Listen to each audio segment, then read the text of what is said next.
Hey, video diary. So, I get very triggered when I'm upstate because I'm around many objects that both he and I handled: guitars, frisbee, plates, cups, stuff, everything. Um, my emotions really ran the gamut on my way up there. And it's weird because sometimes I feel like, I shouldn't be so upset because so many people have died, and and so many people are suffering and all that. Um, and how do I mediate between my own grief and pain over this in the context, in a broader context? So sometimes I feel like I'm just whining, on these things, but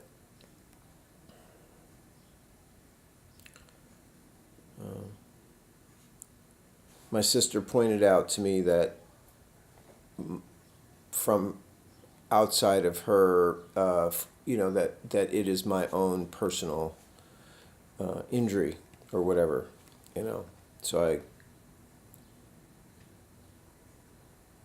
it occurred to her, that idea.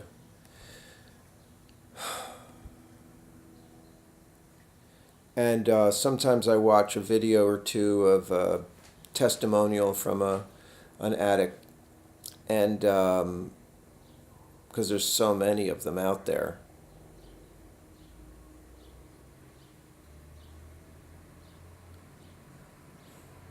I haven't seen, I mean, maybe with the exception of one that I felt uplifted by even a little because of all the death and destruction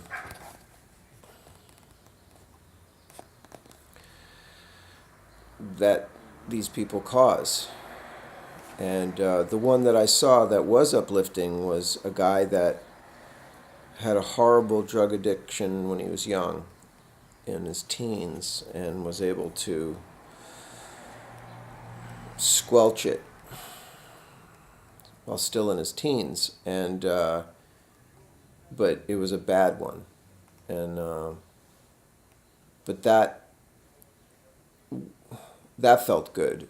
Somebody saying, recognizing that, and at an appropriate age, to say this is bullshit. This is a terrible terrible way to live, an irresponsible and selfish way to live, dangerous, a dangerous way, but also, and I want to get to this, like it's like it causes terror in everyone around you.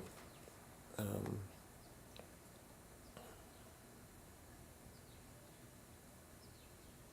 so here's some thoughts.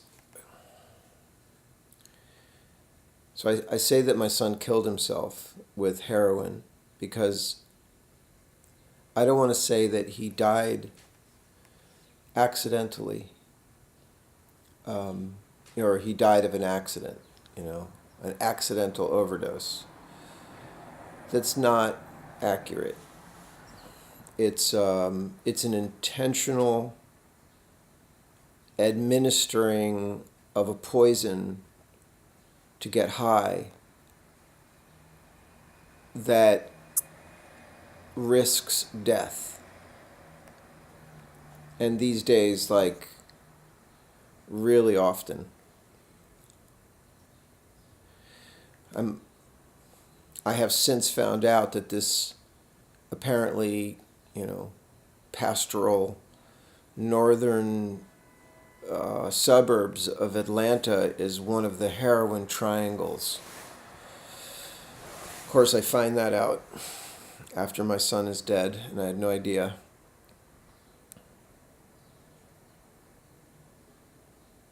I didn't think I needed to have an idea of that. Even with him quitting, for years because of his assurances. Were they assurances, or were they just telling me what I needed to hear so I would leave it?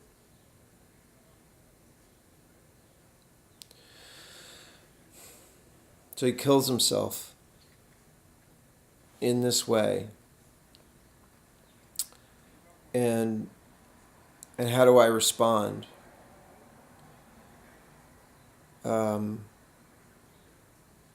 I have to ask myself this question every day because at least every week, like I go through a period, a tunnel of where I don't know what to do with myself. Whether to pursue my career again or just spend my time very privately alone, which is,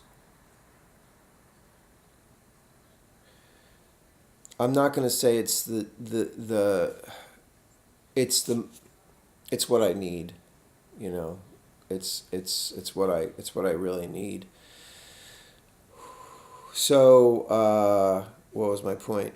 How do I respond?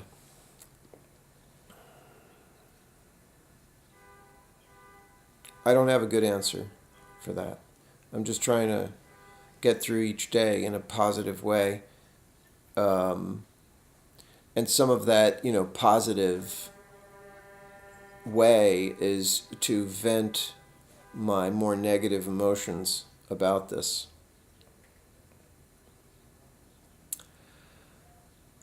I'm angry. This is what my son did beneath a standard that I thought we held.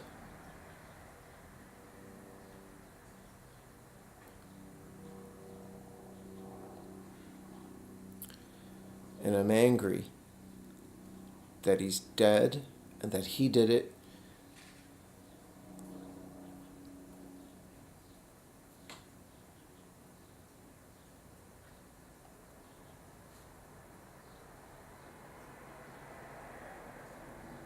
Because of the deceit, the lying.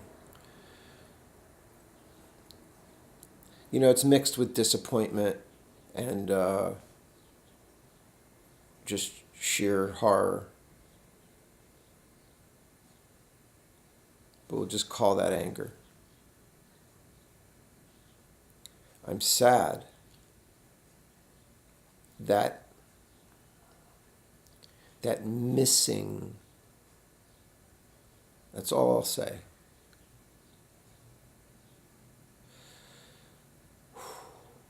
Now I'm depressed at times, which is weird for me because I'm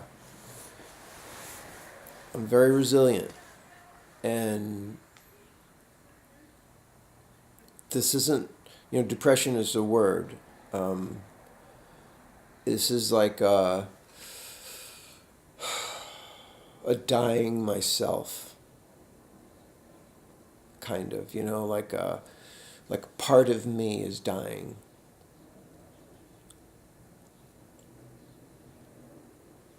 Part of me is defiant, but part of me can't help the quicksand either. The whatever that is, the depression that will just come over me. When I realize that, someone who I love the most, like this, I didn't know to this extent. And because they were not honest with me. And this is not something that you can be dishonest about without this happening. So, and this is unacceptable. That all keeps circling.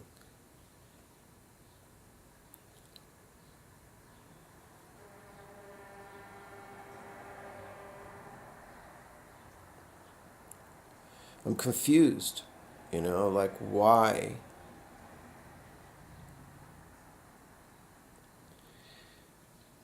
He had a way to deal with himself. He had ways. And that this won out. I guess I could go into his phone and computer and find out some of the salacious details. But I don't want to know.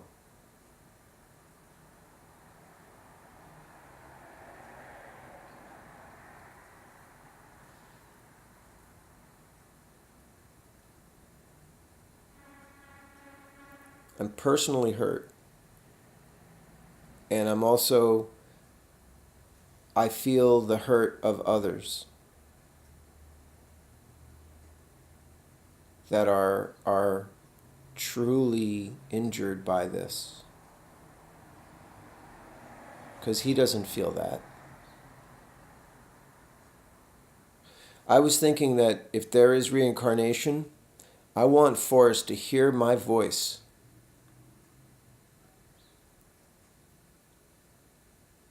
And it's not because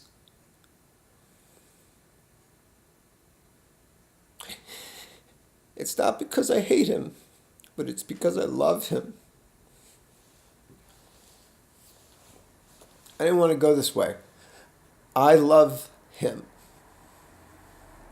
But this is bullshit.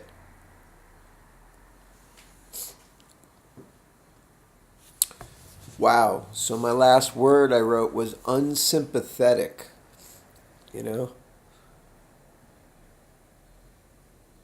I watch a lot of these testimonials and I'm just unsympathetic with these fucking assholes.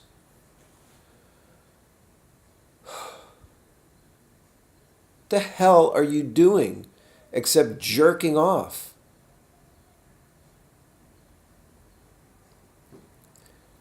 Stupid relationships, awful habits, destroying their bodies.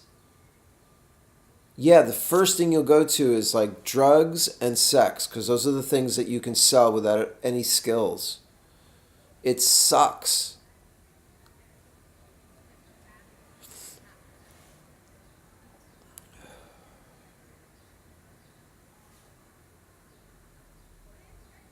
They don't seem to like it, except maybe the high itself.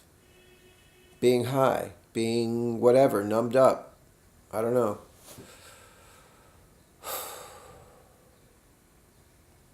I love getting high, but not that high. And even with like stuff like marijuana, I don't like being stoned all the time, and I want to live life. I want to smell food. I want to hear birds. I want to think. Remember the first time I quit pot, I could start to see the leaves of trees again. They were just blurry before that. So I understand that people are young and they don't know what they're fucking doing.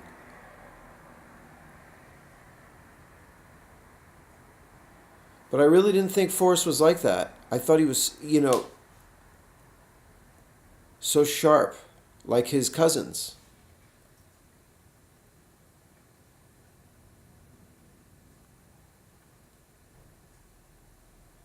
But I didn't know him. I didn't know this side of him. I didn't know what was really going on.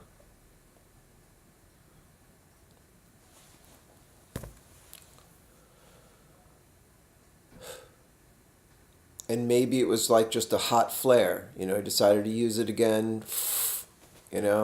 Healthy, strong, beautiful guy. Met this girl, she got him into it.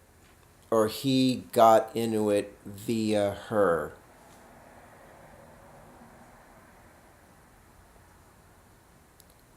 I can't blame her even though she sucks. I can't blame the dealer even though I'd like to put a gun in his head. I can't blame them. Because he had the power. And that's what sucks about all this. because it's like out of everybody's control. It's like these people cannot control themselves. And so what do? Just let them go on until they crash and burn? It's pathetic. And in the meantime, we're begging them. We've been reduced, the rest of us who control our partying and respect ourselves enough not to poison ourselves to death, are reduced to pleading with the addicts in our life, the junkies in our life, please decide to live.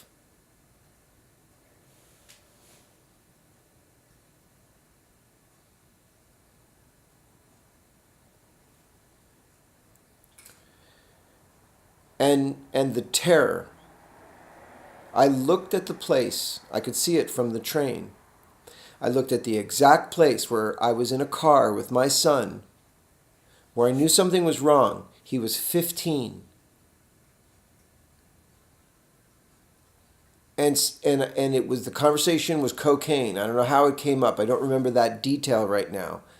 That somebody had told me that he had tried cocaine.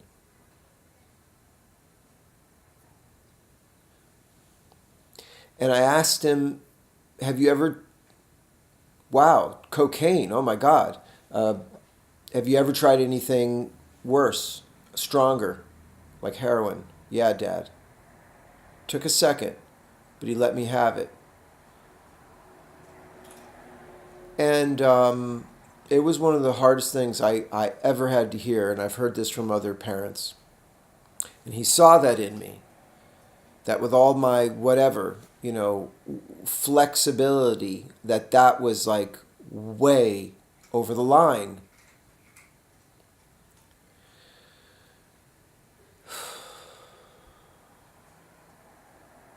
He pulled himself back. He was beautiful. He was powerful. What the fuck is this?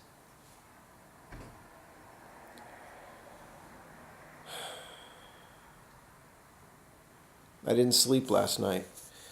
I get up in the night and I yell at him and I call him an asshole and selfish. This is what comes out of me. Your drug addiction is terrorism. It's terrorism. It doesn't even end after you die. Another kind sets in.